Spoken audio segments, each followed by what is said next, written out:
Hey everyone, finish watching the next episode of Power Rangers RPM Ghosts.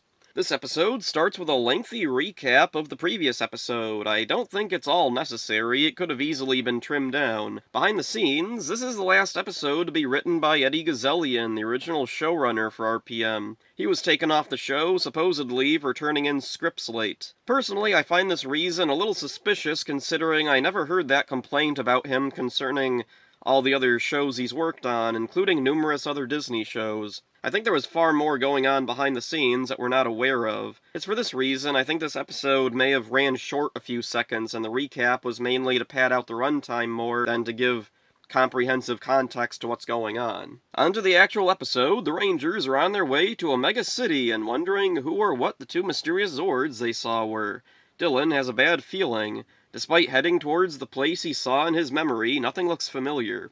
Dr. K attempts to contact the Rangers and warn them about something. Unfortunately, all the Rangers have left the Go-Onger bus. Ziggy and Flynn return to the bus in time to hear K's warning. In analyzing the device planted on Dylan, she discovered that it also has the capability to create false memories. They rush to tell the others, just as a new attack bot and an army of grinders appear.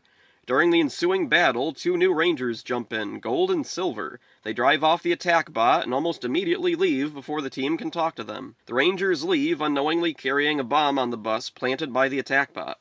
The bomb is detonated and the Rangers have no choice but to abandon it. Venjix leads an ambush against the stranded Rangers. He's accompanied by the new attack bot and Shifter. Crunch is absent for some reason. Once again, the Gold and Silver Rangers show up to help. Venjix and Shifter retreat and leave the attack bot behind. The Gold and Silver Rangers successfully destroy the attack bot and give the Rangers a ride back to Corinth in their Zords. Inside Corinth, the military detects two approaching entities with no life signs. Dr. K tells them the life signs aren't visible due to a shield she invented. Corinth allows them in. It's the Gold and Silver Zords. The Rangers take their new allies to meet Dr. K, and they're shocked to find that she knows them. They're Jem and Gemma. Dr. K runs up and hugs them. Ziggy is surprised at her unusually emotional reaction. This episode is great. Twists and reveals come non-stop. I like that what Dylan saw in his memory was actually a trap Venjix was setting up. The attack bot of this episode, Dinobot, talks. I'm not exactly sure why. He does call back to Venjix to confirm the bomb he planted on the bus, but otherwise nothing he says is necessary. This is kind of unusual, since up till this point only super important, relevant monsters of the day got to talk. I'm curious if him talking was originally intended or a result of Eddie Gazelian's departure. Whether or not the attack bots talk from here on is something I'll be keeping a closer eye on now. The Gold and Silver Rangers make their proper debut, and they get plenty of impressive action scenes to show off their abilities. Dr. K gets an odd bit here where she tells Colonel Truman about her time at Alphabet Soup developing weapons of all kinds, including a poison that causes intense diarrhea. Well, alrighty then. I'm not sure what to make of this information. It's pretty extreme for Power Rangers, which usually avoids toilet humor or gross subjects.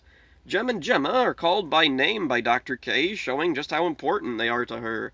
The scene of her running up to hug them with tears in her eyes reminds me of the Star Trek episode Amok Time. The usually emotionless Spock thinks he's killed his friend Kirk and is overjoyed when he finds that he's alive and well.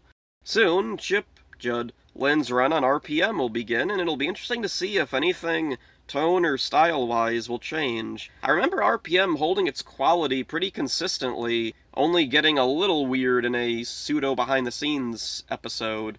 So that's it for this one. Hope you enjoyed it. See ya.